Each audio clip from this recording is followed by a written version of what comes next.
Ready to make fashion fireworks? Right now at Old Navy, get up to 60% off the entire store during Old Navy's Red, White, and New sale. Save big with items for $2, $4, $6, and $8, including women's tanks for just $2. And up to 60% off summer essentials like flip-flops, tank tops, swimwear, and shorts. Get more bang for your buck with up to 60% off your favorite all-American styles right now at Old Navy and OldNavy.com. Select styles only. Entire store offer valid 6/28 to 7/5. Excludes clearance, gift cards, register lane items, jewelry, today-only deals, two-day only deals. Blog Talk Radio. Hi, this is Jeff Alp in the Big Game Hunter, and you're listening and or watching No BS Hiring Advice Radio. I say watching because I do it as a simulcast, as a Google Hangout. And it's a time where I like to spend about 15 minutes speaking with you about some element of staffing. Now, I'm hoping that by next week I can get rid of the headphones and just record a video, strip out the audio, and upload it to Blog Talk Radio.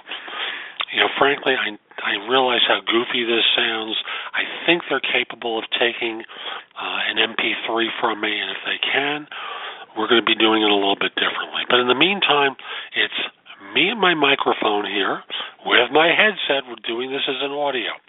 And I also want to apologize. Last week, I attempted to do an upload. I couldn't do it. I had recorded a video to use, and I'm going to see if I can do that during the week. So you may get a second instance of the show during the week. And if it's confusing, I apologize. I'm doing my best. So No BS Hiring Advice Radio is brought to you by Audible. And if you go to audibletrial.com/The Big Game Hunter and sign up for a free trial of Audible, you'll get a free audio book as part of that trial. And I know you like audio. You listen to this podcast. You you listen to Job Search Radio, my flagship show, or No BS Job Search Advice Radio. All in all, I know you like audio. So give Audible a try, by going to audibletrial.com/The Big Game Hunter. So this is a show where I talk about some of the things smart companies do when they're hiring. Some of these things your firm may be doing, and you may be doing yourself, but most don't.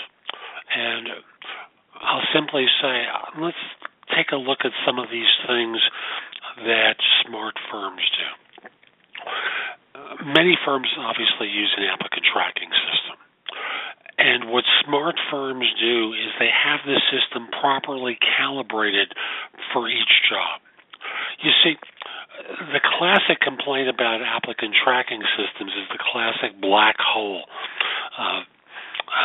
description that firms, the job hunters use. Sorry, I got distracted for a moment. Instead, think of it, and I'll simply say, what happens is you wind up turning people off. And thus, one of the other complaints that people have about ATSs is that it stands for Avoiding Talent Systems. Calibrating your system properly per job will go a long way toward it not being a black hole, where the intelligence in your system properly identifies people and properly rejects people. So start by calibrating your ATS properly for each job. Now, with that, another thing they do is when a job description is created. Now, this doesn't matter if you use an ATS or a hiring manager is developing a specification. They have a clear description of what they're looking for. Now, I want to say a clear description is not having 25 requirements and 55 responsibilities. Most jobs, when you look at them, maybe have 5 or 6 requirements. That is, things that people do each day. And they have other things that they may do infrequently that are far less important. They have responsibilities that properly align themselves with what someone is going to be doing in most circumstances. instead of having these buffet menus that you're working from, instead have a proper job description with a good description of what someone's going to be doing day in and day out. You can add on something by saying, infrequently you may be asked to do such and such, or we'll consider it a plus if you have experience with such and such, and we'll use it as a tiebreaker. What happens in most cases is these descriptions with the 25 requirements, you start looking for all 25 people. The job description remains open far longer than it needs to be. You're wasting money interviewing people way too long, way too often. So narrow down what you're looking for. The next thing is the hiring team is real clear about what they're there to evaluate for. Part of getting things narrowed down is getting the team on board with what they're going to be there to evaluate for. And if they're left to their own devices without any sort of direction about what they're there to interview for, you get a mess. And much the same thing of people being interviewed too many people get interviewed for way too long before a decision is made. I had someone interview for a job this week. He's going to head up a data governance role for a large firm. So they introduce him to someone on staff who probably is resentful that he or she, I don't want to identify gender, isn't being considered for the role. So they ask stupid questions like, who do you read? Now, this can be a good question, but when the person responded with not just simply the mainstream stuff in governance, but some of the extraordinary people that he knows about, the interviewer, who was a staff-level person, said, I don't know who these people are that you're reading, and made it seem like they were incompetent or doing something wrong. Don't do that. Get clear about what your expectation is that you want a staffer to evaluate for. So, I also want to say that the staff isn't only to blame for these mistakes. Hiring managers do the same thing. And in doing so, they don't develop standardized questions about interviewing, and they go through these ad hoc things based upon what they see in the resume at the time of the interview. After all, most hiring managers do nothing to prepare, have created no standardized questioning, and thus bias gets in the way. And the result is you turn off and reject a lot of people you don't need to reject. Deal with the basics of the job. Don't go for the extraordinary situations until you have the tiebreakers. Another thing that they do is they recognize that they're not really capable of evaluating for fit. As a matter of fact, they like teams that are not homogeneous. So when you have a homogeneous team, there develops to be a groupthink, and the groupthink generates average or mediocre. So the teams that hire extraordinary like conflict. They're people who may be in conflict, respect others.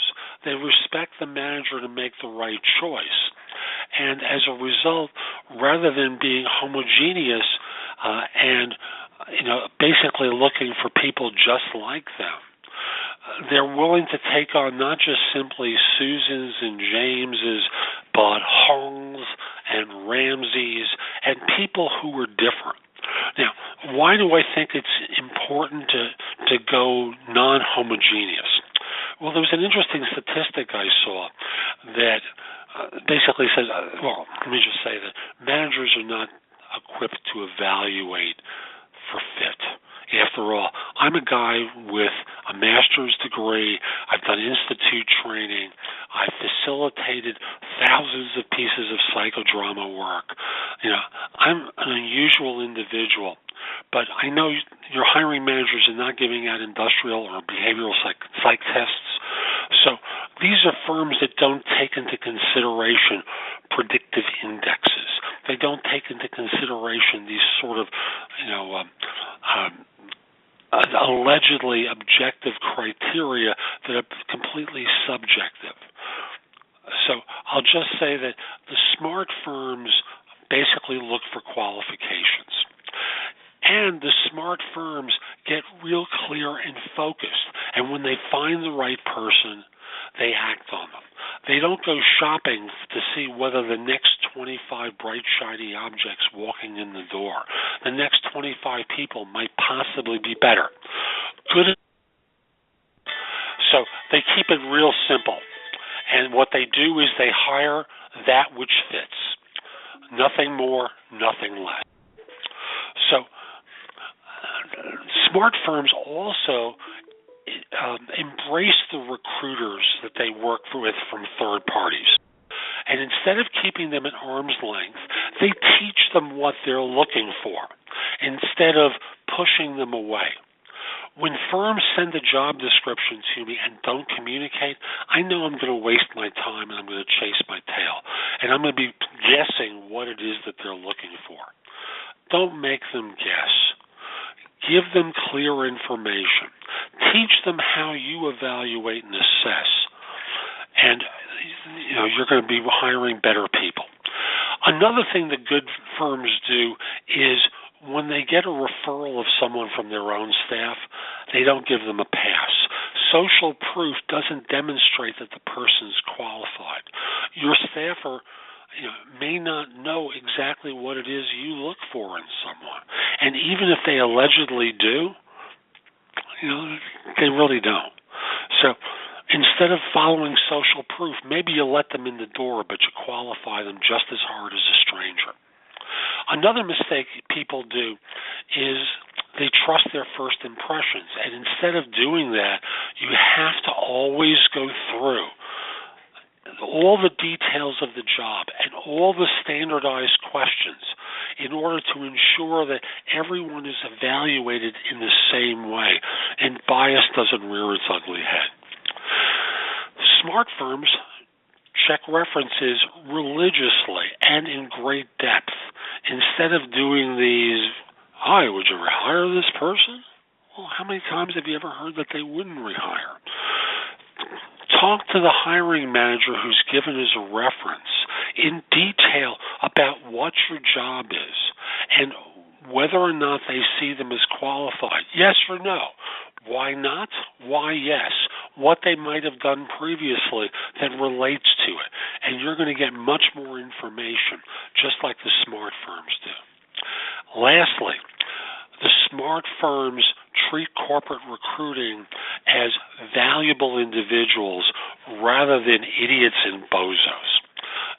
I hear too many stories from corporate recruiters where they've got this enormous portfolio of jobs to fill, and hiring managers are yelling at them because they're not finding enough people for them. And they say, you've got LinkedIn, what's the problem? Well, the problem is not everyone wants to talk about the job. They may be happy where they are. So I'll simply say, instead of treating your HR staff like bozos and incompetent, treat them with respect. And instead of reporting them to their boss, who basically brings them in and says, what's the problem? They tell them, and they say, look, just send them an email every once in a while with what you're doing. I'll simply say, treat them with respect. They deserve it. So those are some of the things the smart firms do. And I hope you see some value for your organization. I'll just say that I'd like to be one of those people that your firm reaches out to help with staffing. Most of my work in recent times is now involved with cybersecurity. So if you happen to be trying to fill cyber positions, I'd love to help you. If there are other things in technology that you need help with, I can certainly help as well. So call me at 646-374-8656 or email me at jeffoltman@thebiggamehunter.us.